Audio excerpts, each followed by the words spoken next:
selain di Indonesia, umat Muslim terutama WNI yang berada di luar negeri juga turut merayakan Idul Fitri dengan sederhana. Nah, seperti apa ya suasana Idul Fitri di Tiongkok? Kami sudah tersambung dengan mahasiswi Indonesia di Beijing, Riana Istiqomah. Ya, selamat siang waktu Indonesia, Riana. Ni hao. Ni hao, Cimegi, ke Akmel. Iya, mohon maaf lahir dan batin ya. Bagaimana Riana kondisi dan suasana perayaan Idul Fitri di Beijing, Tiongkok? Baik, untuk perayaan Idul Fitri tahun ini istimewa sih Kak, karena yang pertama ini udah tahun bisa dibilang kedua saya nggak pulang ke Indonesia buat merayakan Idul Fitri dengan keluarga. Lalu yang kedua di tengah pandemi merayakan Idul Fitri di luar negeri yang mana sebagian besar teman-teman udah pulang ke Indonesia juga, jadi istimewa seperti itu.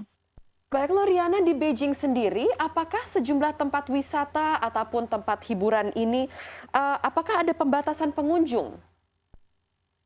Oke, untuk tempat-tempat wisata dan tempat hiburan itu tetap ada pembatasan pengunjung. Dan juga di China, terutama di Beijing sebagai ibu kota China itu sangat ketat sekali. Seperti untuk tempat-tempat wisata ataupun tempat umum seperti mall, itu kita harus mengukur suhu tubuh tiap masuk ke pintu masuk, lalu juga harus ada kayak scan pakai namanya healthy kit, itu untuk mengecek apakah kita pernah berhubungan dengan orang yang sudah terjangkit virus atau tidak, seperti itu. Iya, Riana tadi juga sempat sudah curhat sedikit ya, udah 2 tahun tidak bisa pulang ke Indonesia karena pandemi, dan saat ini juga sepertinya di Beijing situasinya sudah kondusif, tapi bagaimana? Apakah Anda merindukan suasana Lebaran di Indonesia? Apa saja yang dirindukan dari sana? Oke, untuk suasana Lebaran yang pasti rindu sekali. Yang pertama saya pasti rindu makanannya ya, Ci.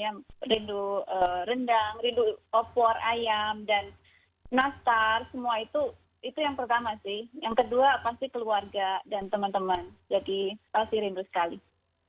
Lalu Riana, apa saja sih tradisi-tradisi unik yang dilakukan oleh warga Tiongkok yang Muslim di sana? Oke, baik. Kemarin saya sempat mengikuti acara Idul Fitri di Masjid Niujie yang ada di Beijing. Dan kita itu biasanya untuk pagi hari melakukan sholat Idul Fitri bersama-sama dengan warga sekitar. Dan kebetulan kemarin itu untuk warga asingnya, untuk yang perempuan hanya saya sendiri. Jadi saya ikut dengan mereka. Lalu setelah sholat Idul Fitri, mereka juga ada kayak ceramah seperti itu, sama seperti Indonesia, cuman bedanya mereka di luar. Setelah itu kita ada acara makan snack bersama seperti itu. Cuman bedanya kalau di Indonesia kita ada tradisi memaafkan, kalau di sini nggak ada. Iya, Riana. Dan bagaimana? Apakah masih ada pembatasan sosial di Tiongkok? Lalu kalau misalnya kita lihat di Indonesia saat ini sangat gencar sekali vaksinasi nasional. Bagaimana proses vaksinasi di Tiongkok? Oke, baik. Untuk proses vaksinasi sendiri, untuk warga lokal semua sudah rata, sudah dapat vaksinasi sampai dosis kedua. Dan untuk warga asing seperti saya, kita sudah dapat juga dari pemerintah China. Dan saya sudah dapat dosis pertama itu udah sekitar 2 minggu yang lalu, dan sekitar 2 minggu lagi saya akan dapat dosis kedua. Jadi di sini penanganannya sangat tepat dan akurat seperti itu. Riana, seingat saya waktu saya tinggal di Beijing selama Ramadan ataupun Lebaran ini kan dari KBRI selalu membuka open house saat taraweh ataupun saat Lebaran. Apakah tahun ini sama?